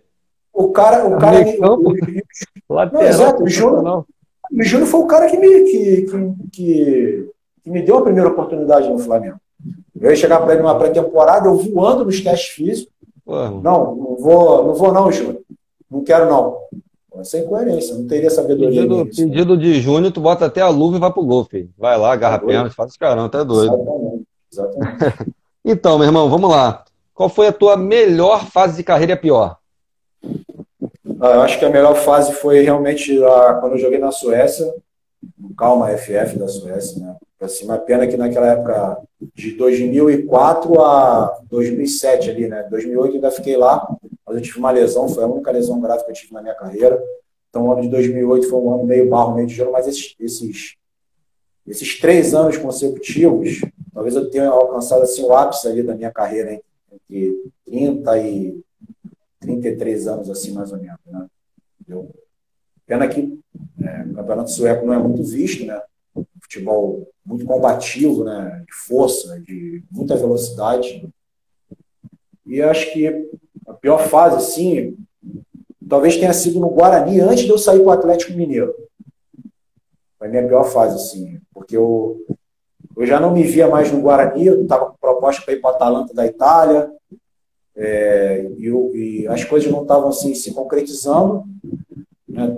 Tudo ali na minha frente. Imagina, você está cheio de proposta, de repente acaba tudo e você, pô, vou ter que ficar no Guarani. Minha cabeça não estava mais ali no clube naquele momento. Entendeu? Aí naquele início ali do Campeonato Paulista de 96, até a própria torcida que me idolatrava lá começou a pegar no meu pé, porque realmente eu não estava naquele momento ali rendendo, porque a torcida estava acostumada a me ver. Ainda bem que surgiu a oportunidade do Atlético Mineiro, né? Até pegar um gancho, mais um gancho aqui do Marcelão, ele falou que você era um cara para apagar fogueira na lateral, até por causa das tuas características físicas, cara. Que seria um pecado jogar você para lateral, que é um espaço mais restrito do campo. E ele até citou aqui, que eu achei bem legal, característica física é diferente de condicionamento físico. Você tinha condicionamento físico para jogar lateral, mas não tinha a característica física para ser um lateral. Perfeito, ponto. Fecho aspas, Marcelo Buarque. Porque os treinadores, para me ganhar, eles vinham sempre com um papo para mim de que, cara, pô, ali é mais fácil quando você chegar na seleção, no meio campo você vai ter que disputar com fulano, nesse campo. Então eles vinham sempre com esse Somebody love aí na minha ideia, e às vezes eu não ia negar, entendeu? De ala era uma coisa, jogar de ala era uma coisa. Mas de lateral, cara, você dava um pique, chegava lá, você não recebia a bola, se você não volta aqui para fazer a cobertura do zagueiro e sair um gol, a culpa é tua, cara. Tá ruim, ainda pega um volante também que não volta para te ajudar, para cobrir tuas costas, já era. Complicado. Irmãozão, Europa, você falou da Suécia aí, você teve uma passagem pela Rússia também? Tive uma passagem pela Rússia foi quase um ano, né? Minha experiência na Rússia, eu fui um dos primeiros a jogar lá, assim, né? Foi quando eu saí do Flamengo, 2001. Aí eu eu estava tendo um problema com o Banco Excel ali em relação ao meu passe, o Banco Excel estava passando numa transição ali de vender atletas e tal. Esse ano de 2002 foi um ano conturbado para mim. Eu tive no Figueirense, e libera contrato, não sei, foi quando, no meio do ano de 2002, mais ou menos, surgiu essa oportunidade para a Rússia. Só que eu fui o primeiro brasileiro a jogar nesse meu time na Rússia. Muito difícil. Até para a molecada que está começando a jogar agora, que vislumbra, Europa, fala para a galera como que é a adaptação num país como a Rússia, como a Suécia, que é primeiro mundo. Vamos botar assim, economicamente, mas o futebol, como que é a adaptação de um cara que sai daqui e vai para lá, irmão? Cara, eu quando saí daqui para lá, a casa que eu fui morar na Rússia era um casarão, mas não tinha nada, não tinha internet, não tinha TV a cabo. Porque nós chegamos lá, era tanta neve que não tinha como fazer instalação de nada dentro da casa. Eu não tinha que reclamar da estrutura que o clube estava me dando, mas as condições do país, não é como hoje, você sai daqui, você tem Globosat, você tem internet, cara, você é outro mundo hoje em dia. Então eu peguei minha família, saindo daqui do Rio, de um calor de 35 graus, eu não estou reclamando do frio não, porque eu já sabia que a Rússia era frio, não estou dando desculpa disso não, essa não é desculpa. Mas foi um choque, assim, muito grande. Eu não estava preparado fisicamente para jogar o futebol lá, porque eu já estava jogando mais à frente, e os caras tiveram que fazer um trabalho para eu poder ganhar um pouco mais de massa muscular, tá, na pré-temporada. Porque como é que eu pesava 75 quilos e ia trombar com um zagueiro de 90? Porra, não dá. Mas você tá jogando o quê? De 10? Tá jogando de 10? Estava jogando mais na frente. Então, mas é assim, cara, financeiramente, era uma coisa que valia muito a pena. Eu poderia ter tido até um pouco mais de paciência lá. Então, quando surgiu a proposta da Suécia, foi até o Gotardo Gonçalves, que fez um negócio para a Suécia, que jogou no Flamengo. Sim, Botafogo, Flamengo. Então eu falei, cara, tô querendo sair fora, me ajuda aí. Quando surgiu a parada para a Suécia, eu falei, cara, agora eu vou para um... Detalhe, treinamento na Rússia era coisa de maluco. Coisa de maluco. Tá? Treinamento físico. Era, cara, tudo diferente do que eu já tinha feito na minha vida inteira. O Marcelo, que foi meu preparador físico, eu sempre gostei de treinar. Pré-temporada dos caras, era coisa de louco. Era muito treino. Muito treino. Não era mesmo, cara? Jogador, coisa de doido, cara. Coisa de doido. E lesão lá em cima, né? Todo mundo se lesionando. Engraçado, pior que não. Ué? Pior que não. Vi pouca lesão na pré-temporada. A gente teve algumas lesões assim depois que começou o campeonato. Eram treinos muito intensos, né? Muito treino de velocidade. Tudo era feito em altíssima velocidade. entendeu? Não tinha aquela coisa meio amorosa que a gente estava, às vezes, acostumado aqui. Não que no Brasil não fosse intenso, mas lá era uma outra intensidade. Então, essa minha experiência na Rússia me credenciou a já chegar na Suécia muito mais bem preparado. Apesar de ter ido para a Suécia ganhando até menos do que eu ganhava na Rússia, bem menos, inclusive, mas eu cheguei lá muito mais bem preparado do que como eu cheguei na Rússia para jogar. Os treinos também, ô, Fábio, pode ser devido ao intervalo de jogos, né, cara? Lá eles têm um intervalo bem maior do que nós aqui, né? Então, assim, pô, se você botar a intensidade aqui, vai dar ruim. Estou falando assim, você vê a intensidade que o Flamengo joga hoje. Sim. Eu vejo o Flamengo assim. Eu vi alguns jogos do Flamengo ano passado. O Flamengo jogava e não deixava o adversário jogar mesmo. Era bote, os caras da frente marcando, entendeu? O treinador conseguiu fazer o Flamengo jogar dessa maneira. Lá fora é assim, cara. A intensidade do jogo é muito alta. Entendeu? Lá não tem. Quando você sai no contra-ataque, o treinador não quer que você pare a bola. Contra-ataque é para você pegar o menos possível de defensores na tua frente. Por isso que o nome é contra-ataque. Se você frear a bola, o cara já ficava chateado, que já voltava mais dois. Então você era condicionado a estar sempre em alta velocidade. Não tinha muito esse lance. Lá, dificilmente o treinador falava assim, gente, vamos cadenciar o jogo. Pelo menos onde eu passei, os treinadores que eu tive. Vamos cadenciar. Toca a bola em fulano que ele vai segurar. Lá não tinha isso, cara. Era aceleração máxima o tempo todo. Rapaz, pintou também uma jogada aqui de Sargento Fábio Augusto. Como é que foi essa passagem aí? Que teve, cara, tu acredita que o Djalminha também estava metido nisso? Olha como é que são as coisas, cara. Aí Parece, tá... eu tava assim, foi 2011, né? 2011, Uhum. Eu ainda tinha uma boa lenha para queimar ainda, né? Tava com 38, 37 para 38. 2011? Sou de 72, é isso mesmo. Djalma falou assim, Fábio, os caras das Forças Armadas me convidaram para jogar as Olimpíadas Militares, foi um campeonato até que o Pelé tinha jogado. Ele falou, eu não aguento, eu não tenho capacidade para isso. Eu te indiquei, eu sei que você consegue. Você quer? Vamos lá conversar com o coronel? Quero. Vamos lá conversar com os caras. Aí fomos lá. Os caras me apresentaram lá um projeto. Legal, você ia ficar 2 anos sendo militar do Exército, mas você ia ter que fazer um pequeno treinamento lá, você ia ficar como atleta, né? Um outro, como diz o Bruno Henrique, é outro patamar, né? Assim, né? Mas tudo muito sério. Foi uma experiência muito boa, cara. Muito legal também. Mas chegou a botar farda e tudo? Formatura? Teve, cara. Teve porque era um pelotão de elite do Exército, por exemplo.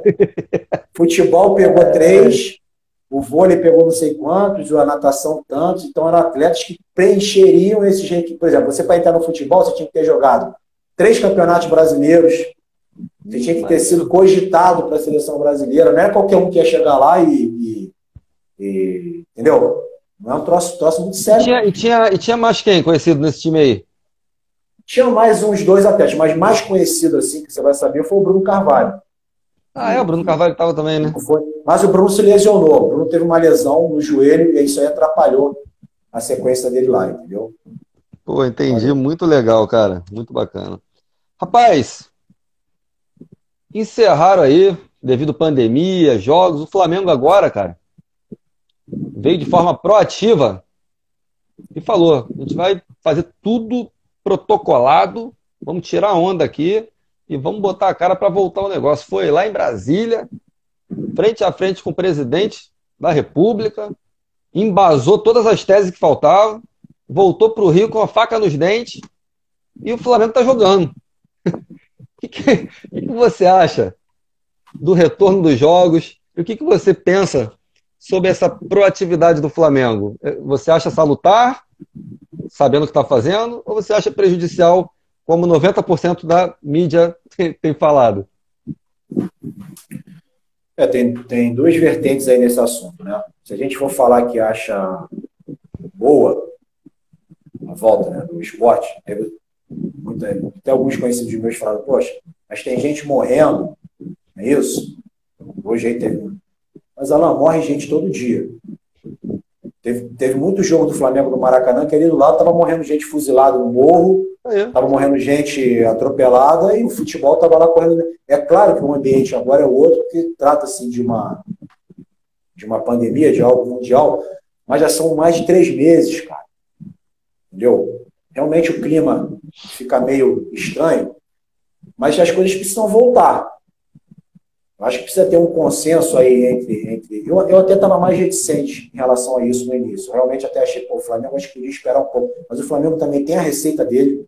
O Flamengo tem compromissos.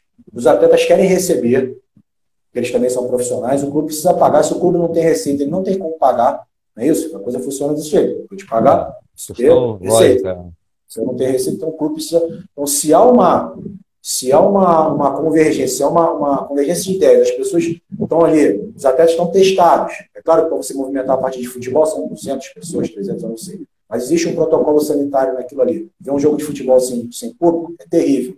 Mas se é essa maneira agora de se voltar, dos atletas não ficarem parados, inclusive para os clubes pequenos, se eles não têm condição de fazer, que sejam ajudados pela federação, ou por quem quer que seja, e se volte, que teve muito atleta até de time pequeno, que eu vi no dia na televisão, que estava fazendo trabalho extra, cara.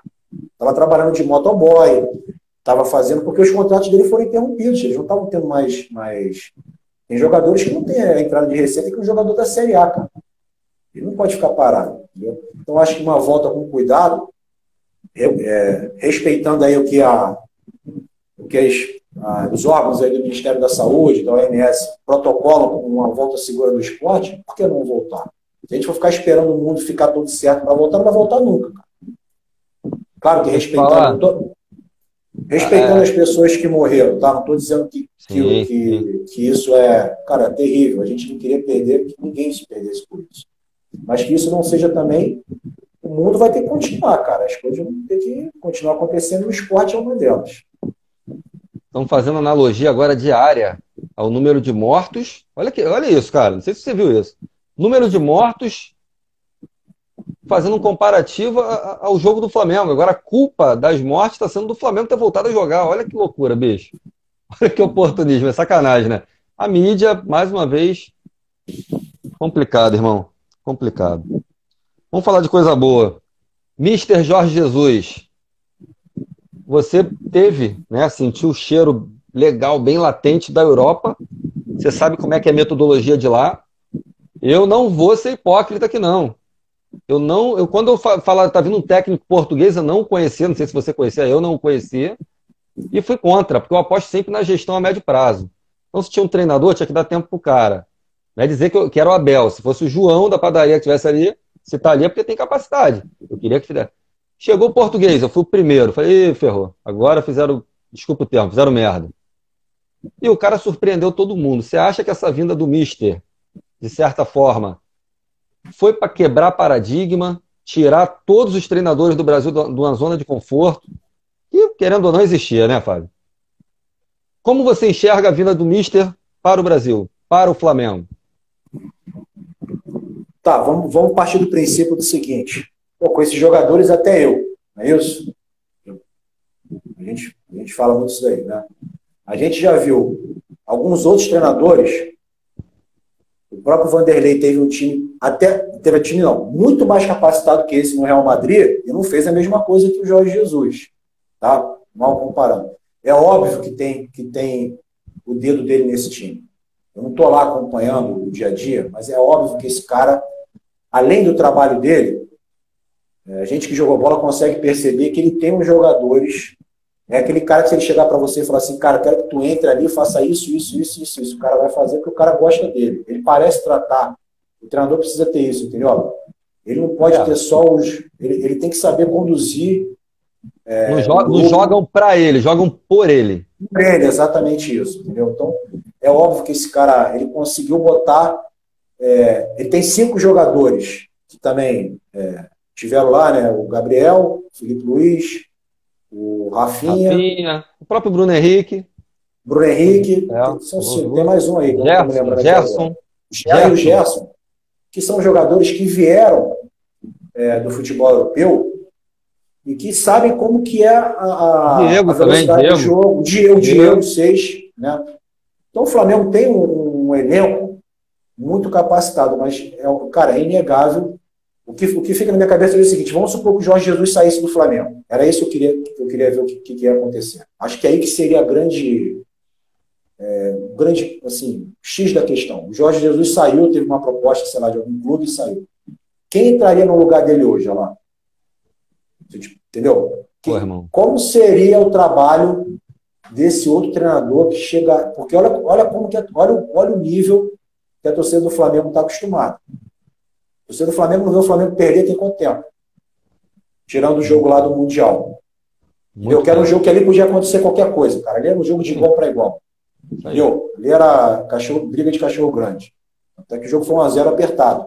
Se o Liverpool jogou como joga na Premier League, não quero saber. O jogo foi 1-0 e apertado.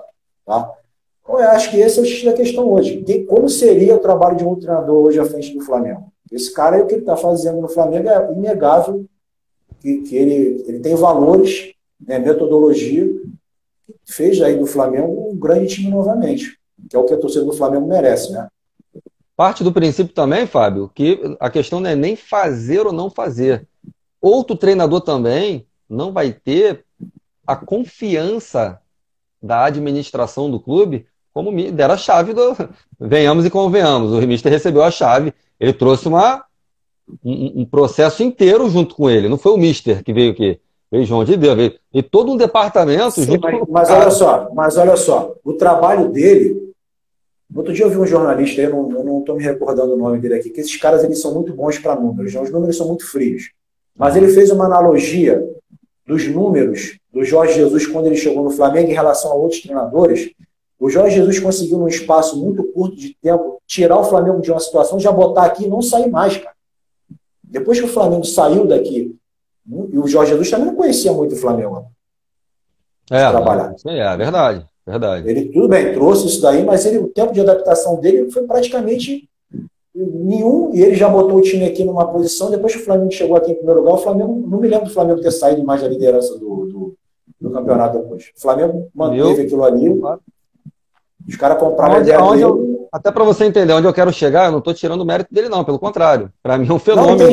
Não entendi o que você está falando. Assim, outro treinador, de repente, não vai ter a confiança, porque mérito também da gestão do Flamengo, da administração do Flamengo. Por quê?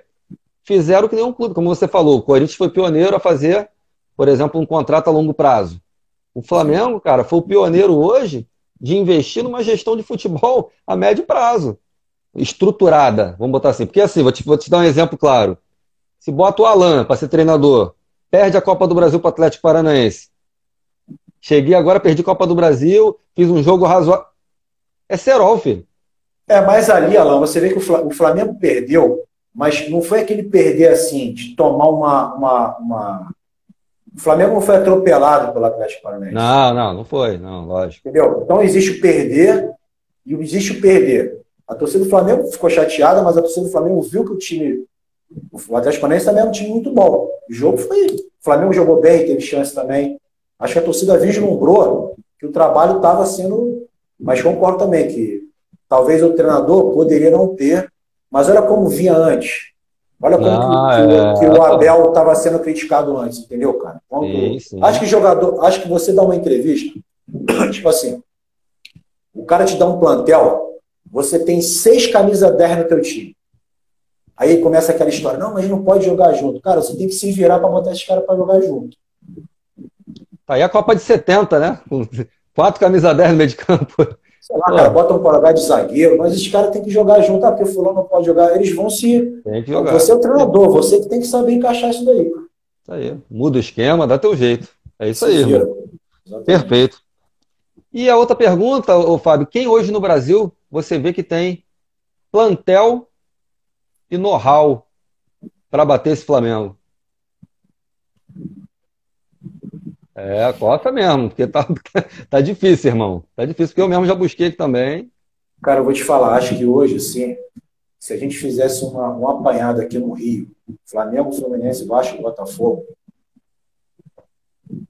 o ritmo que o Flamengo vinha, ia ficar difícil de você fazer um time do Rio para bater o Flamengo. Os melhores jogadores... Fazer uma seleção Botafogo, dos três para encarar o Flamengo. para encarar o Flamengo. Jogando de igual para igual, Vasco, Fluminense e tal, os caras para ganhar do Flamengo vão ter que dar muito, eles no dia seguinte vão estar muito cansados, entendeu? E ia ser muito difícil. Talvez hoje, você não tenha acompanhado muito o noticiário de lá, mas talvez, pela estrutura que tem, de elenco, o Palmeiras, assim, poderia aí fazer um jogo um pouco mais duro. Os outros times eu acho que vai ter que correr muito atrás. Se o Flamengo conseguir manter o mesmo nível que estava antes, parece que só perdeu aí aquele rapaz que foi, até vi que foi vendido hoje, o zagueiro, para o Arsenal, Pablo né? Mari, Pablo Mari. Pablo Mari. Mas o Flamengo manteve aí, até contratou outros jogadores mais ou Léo menos aí. Pereira e Gustavo Henrique. O E o Flamengo hoje vende Flamengo, um, contrata dois pro lugar. e o Flamengo deu uma. Estrutura do caramba. Eu acho que não é nem sorte, cara. Os jogadores, os atletas que o Flamengo trouxe da Europa, apesar de já estarem com uma certa. Não estou nem falando de velho, não.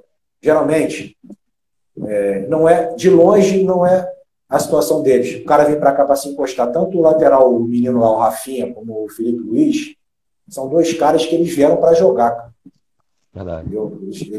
Isso, o Flamengo tem jogo hoje pelos lados. São caras que sabem tratar a bola.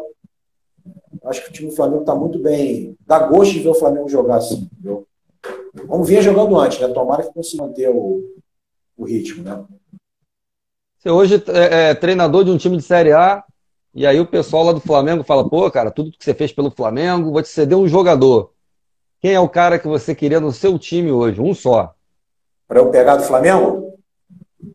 Um jogador para eu pegar do Flamengo? Pô, pergunta difícil essa, cara. Ah, pô, fosse fácil.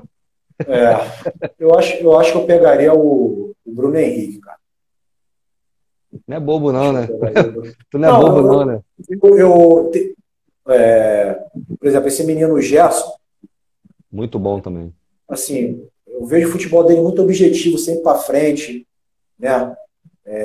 O Willian Arão também cresceu muito, era um jogador que eu não gosto de falar mal de atleta profissional, cara. Para mim, o cara tá ali, ele tem o Já é um mérito dele. vencedor, já é um vencedor. Entendeu? Você chega, pô, esse cara isso não entra na minha cabeça. Uhum. Mas você vê quando você tem um treinador que te dá moral, olha como que o futebol desse rapaz cresceu. Ele tá muito bem encaixado ali com o Gerson. Eu gosto também do Gabriel, que é o cara que faz gol, mas as movimentações do Bruno Henrique são movimentações muito assim, que dão opções para quem está jogando no meio. Ele é um cara que você não pode nem chegar a ficar falando muito com ele, Bruno. Você vai jogar livre aí, pode cair pela direita, pela esquerda, na frente. Se eu pudesse escolher, se eu tivesse essa amplitude de poder escolher, eu já escolheria ele. Aí, você escolheria o Bruno, mas tem uma galera mandando de Everton Ribeiro aqui também, que também é um gênio, né, irmão? Everton Ribeiro é genial também. A posição, né? Hoje um cracaço. O próprio Arrascaeta também. O moleque é... Eu tô falando, se a gente for falar aqui, você já falou 4. Você pediu para escolher um. Daqui a pouco tá entrando... Vou ficar lembrando, Daqui a pouco vamos pro banco. Vamos pegar Michael. Então, já falou de outros. Achou essa pergunta difícil? Quero ver essa agora. Se você pudesse voltar no tempo aos seus 21 anos, tem alguma decisão que você tomaria de forma diferente que você tomou por ter sido garoto, com a visão que tem hoje? Você se arrepende de alguma coisa que fez ou que não fez na sua carreira, que poderia ter culminado em algo diferente ou não?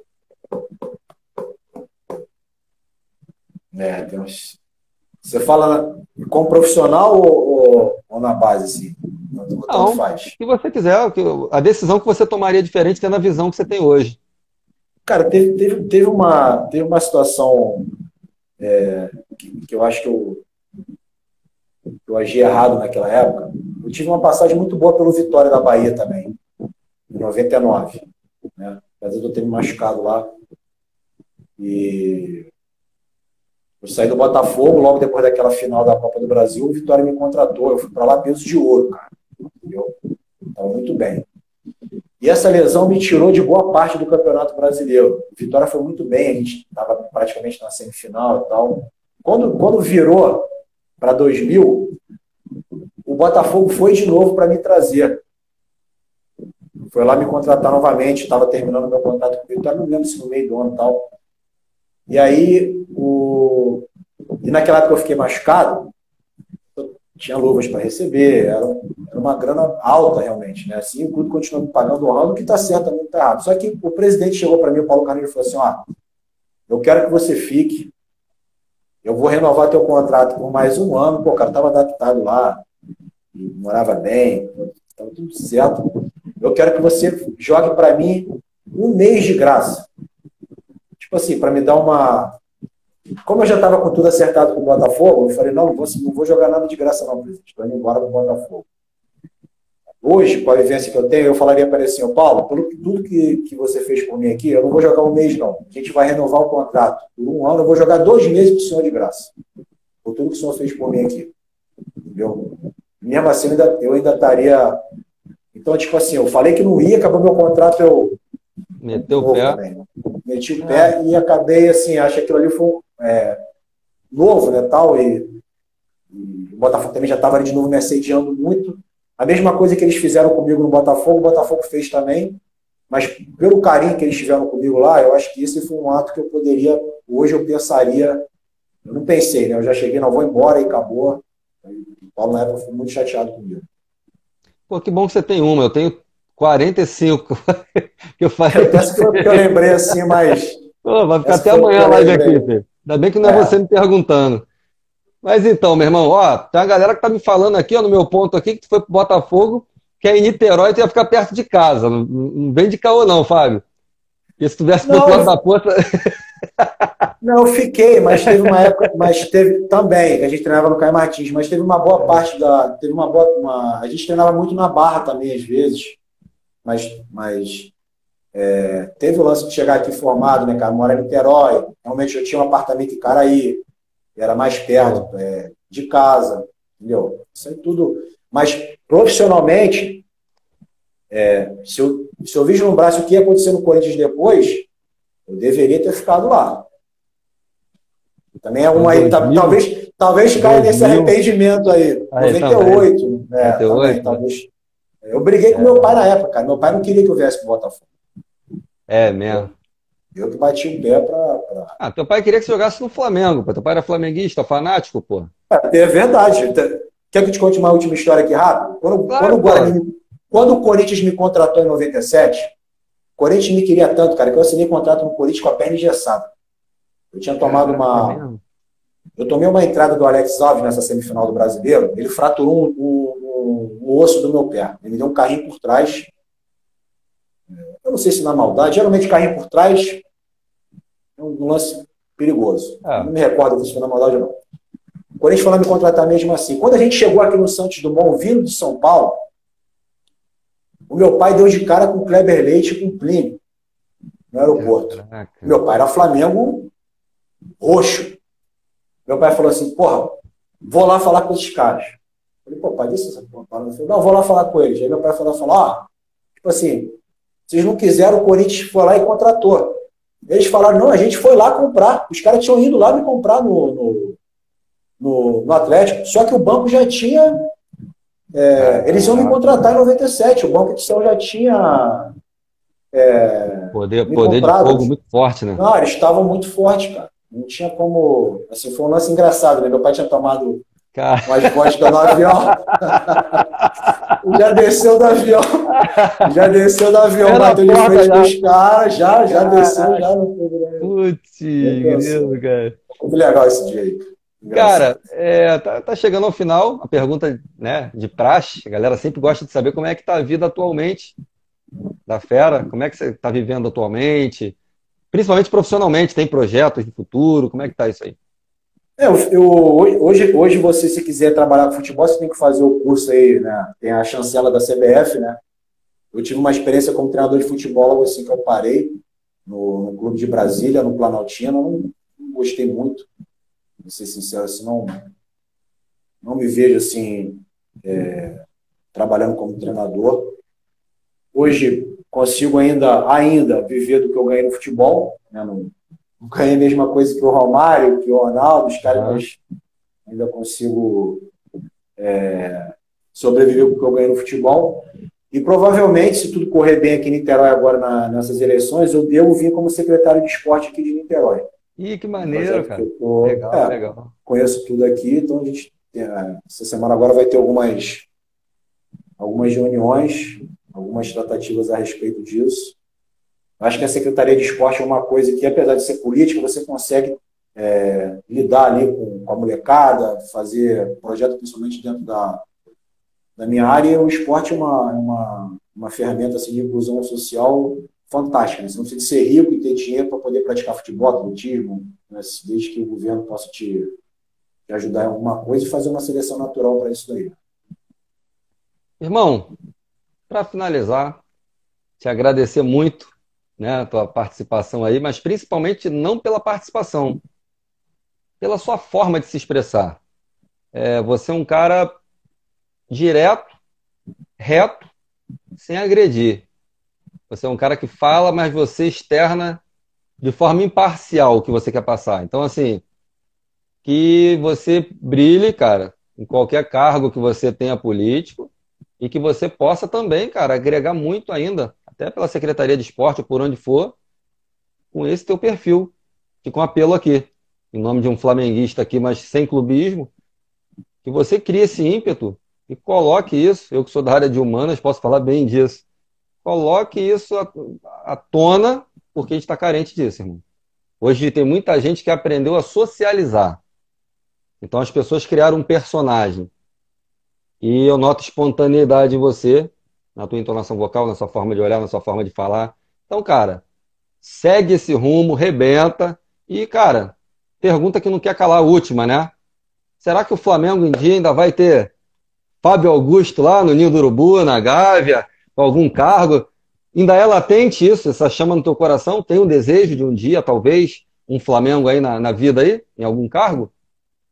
Como é que quem entrou aí foi entraram dois grandes amigos meus aí. O Reinaldo, que jogou comigo no Atlético, Cadê? Deixa eu ver aqui. atacante, 96, entrou aí. Reinaldo. Jogando lá com o Orenco de Djalma e o Grande Betinho, fera, o Alberto Valentim, que eu conheço como Betinho, né? Nós também jogamos juntos no Guarani também. O Flamengo é uma coisa que faz... entrou aí. O Flamengo faz parte da minha vida. Minha vida foi no Flamengo. Então, eu não posso dizer que eu não vou. Como eu te falei, eu tenho... Futebol é algo que corre dentro de mim. Entendeu? Mas eu vejo que hoje você precisa de se capacitar também para isso. Existem algumas coisas que precisam ser feitas para que você possa ter credenciamento, etc, etc. Eu não sei se eu teria paciência, mas essas coisas são necessárias, entendeu? O fato de eu ter jogado, isso pura e simplesmente não pode me credenciar como alguém que possa estar à beira do campo, etc. Assim, o futebol eu aprendi, isso até lá fora também na Europa, né? As pessoas lá, elas não têm muito assim, na Europa não se tem muito essa... Como é que eu vou expressar isso? Eu até agora, na sexta-feira, vou fazer uma live com o pessoal que mexe com futebol, mas vai ser sobre experiências na Europa, mas até como era a vida lá. Não vai ser muito em forma de futebol, não. Né? As pessoas lá são muito diretas. Nós, brasileiros, a gente, quando vai falar alguma coisa para alguém, a gente fica naquela, não vou me lindrar. E tem coisas que precisam ser ditas, principalmente no nosso ambiente de trabalho, como tem que ser ditas. Acho que você vê que o Juan aí... está lá trabalhando, né? Teve um plano de carreira, acho isso aí, sim. Identidade que ele tem para o clube, acho que isso é muito bom, né? Você poder ter pessoas que têm a vivência e sabem se expressar, podem... Por isso que o nome é comissão técnica, né, cara? O treinador, às vezes, ele quer ser o dono. Eu preciso ter um fisiologista, eu preciso ter um preparador físico, eu preciso ouvir as ideias dele, eu não posso me fechar no meu mundo e achar que eu posso resolver o problema. Eu preciso ter pessoas comigo para me agregarem, né? Ainda mais no time do tamanho do Flamengo, né, cara? Eu acho que talvez seja mais difícil ser treinador do Flamengo que ser presidente do Brasil. Não sei qual que seria mais difícil aí. É verdade. Verdade. Tem mais oposição. Para duro. Tamo junto, irmão. Saudações rubro-negras. Saudações rubro-negras. Eu que te agradeço, Salah, pela oportunidade, cara. Um forte abraço e agradecer a todos aí que nos acompanharam aí nesse tempo da live. Foi um prazer estar contigo e com todos vocês. Um abraço, irmão. Obrigado, irmão. Fica com Deus aí, tá? Se cuida aí. E a todos que assistiram também, um grande abraço e saudações rubro-negras. Valeu, irmão.